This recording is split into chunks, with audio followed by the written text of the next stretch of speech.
اس میں کوئی شک نہیں کہ علم ایک بحر پہ پایا ہے جس کا کوئی کنارہ نہیں، لیکن مسلمان دنیا کی وہ واحد اور خوش نصیب ملت ہے جسے اللہ تعالیٰ نے نہ صرف ام الکتاب سے نوازا بلکہ اس کے ساتھ ساتھ زندگی میں ہر قدم پر اس کی رہنمائی کے لیے رسول اللہ صلی اللہ علیہ وسلم کی سیرت مقدسہ اور احادیث مبارک بھی موجود ہیں، لیکن ان سے صرف صاحبان تقوی ہی استفادہ حاصل کر سکتے ہیں۔ قرآن مجید وہ کتاب حق ہے جس میں زمانے بند ہیں، جبکہ سیرت اقدس کے بارے میں اما عائشہ صدیقہ رضی اللہ تعالیٰ عنہ کا ارشاد ہے کہ حضور صلی اللہ علیہ وسلم خود مجسم قرآن ہیں۔ سو یہ ایک طے شدہ امر ہے کہ قرآن و حدیث میں ایک مومن کے لیے قیامت تک کے لیے معتبر ترین رہنمائی موجود ہے۔ مثال کے طور پر آپ صلی اللہ علیہ وسلم کا ارشاد گرامی ہے جو کہ حضرت ابو درداء رضی اللہ تعالیٰ عنہ سے مروی ہے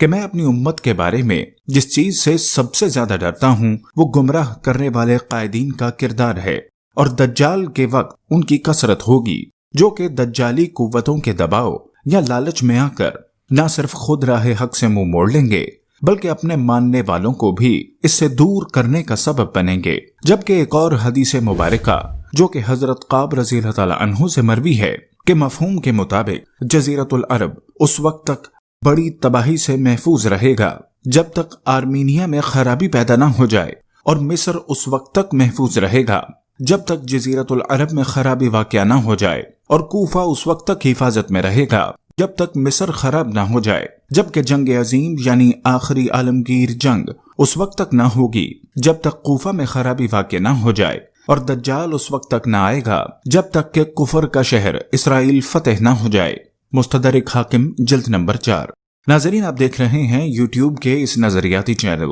اسپریڈ دی اسلام کو، جس نے آج کی زیر نظر ویڈیو کے لیے عہد حاضر کو سمجھنے کے لیے مذکورہ ان دونوں احادیث کا انتخاب کیا ہے تاکہ ان کی روشنی میں آنے والے دور کی دھندلی سی تصویر دیکھی جا سکے۔ معزز خواتین و حضرات، سب سے پہلے علماء امت اور سیاسی قائدین کے کردار کو دیکھیں جن کی اکثریت نے محض دولت اور اقتدار کی ہوس میں خود تو ایمان کی خودکشی کا فیصلہ کیا ہی تھا، لیکن اپنے ساتھ کئی ایک سادہ لوح عقیدت مندوں کو بھی لے ڈوبے۔ امت دائروں میں تقسیم ہو گئی، فقہ اور مسلک کے نام پر باہمی نفرتوں کو اس قدر ہوا دی گئی کہ یہی مسلمان جن سے کبھی طاغوت لرزتا تھا وہ خود ایک دوسرے کی مخالفت کو جہاد کا نام دینے لگے۔ انہی ابنائے زر میں وہ لوگ بھی شامل ہیں جنہوں نے محض چند سکوں کی خاطر فتووں کی دکانیں سجائیں، آیات قرآنی کو سستے داموں فروخت کرنے کے غلیظ گناہ کو اپنے نامہ اعمال کا حصہ بنایا، مسلمان کو مسلمان کا خون بہانے کی ترغیب دی،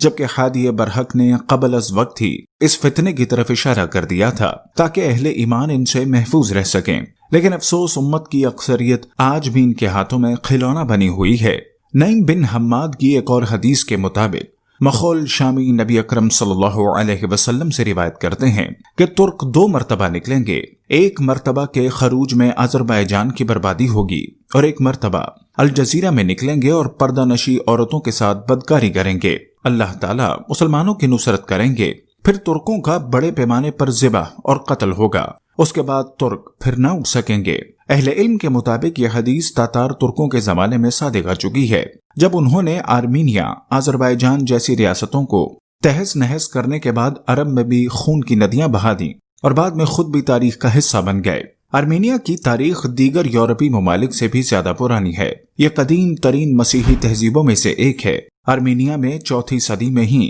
گرجا گھر قائم ہونا شروع ہو گئے تھے۔ 31 لاکھ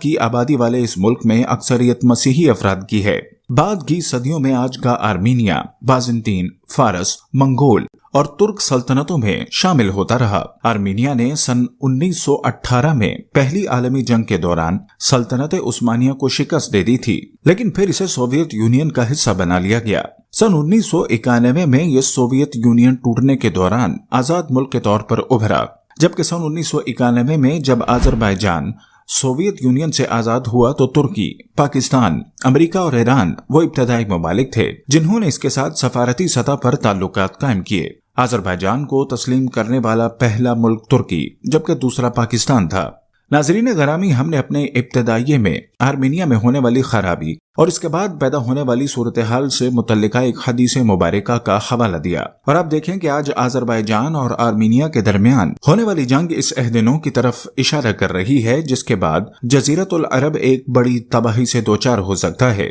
اور اگر آپ غور کریں تو ہوں گے کہ آذربائیجان، جو کہ نظریاتی طور پر ایک شیعہ ریاست ہے، کے مقابلے میں ایران کا جھکاؤ ایک عیسائی ریاست آرمینیا کی طرف ہے۔ گویا سیاسی مفادات واضح طور پر نظریات پر غالب دکھائی دیتے ہیں، جبکہ اسی طرح ترکی اور پاکستان سنی ریاستیں ہونے کے باوجود آذربائیجان کے حق میں آواز بلند کر رہے ہیں، اور اس جنگ کے نتیجے میں آرمینیا کی شکست بھی واضح ہو چکی ہے، جس کے بعد خطہ عرب کی تباہی کا تذکرہ ہمیں اس حدیث میں ملتا ہے، جبکہ فطرت اپنے مخصوص طرز عمل کی بدولت اس سے قبل ہی اس تباہی کے لیے فضا کو سازگار بنا چکی ہے۔ آل سعود ترکی کی بڑھتی ہوئی قوت اور اس کے ممکنہ عالمی کردار سے خوفزدہ ہو کر نہ صرف اسرائیل جیسے ازلی دشمن کے ساتھ غیر فطری تعلق پیدا کرنے پر مجبور ہو چکے ہیں، بلکہ تیل کی ناقدری کی وجہ سے آمدن کے نئے ذرائع کی تلاش پر بھی مجبور ہو چکے ہیں، جنہوں نے اس مرکز اسلامیہ کے تشخص کو ہی بری طرح داغدار کر دیا ہے،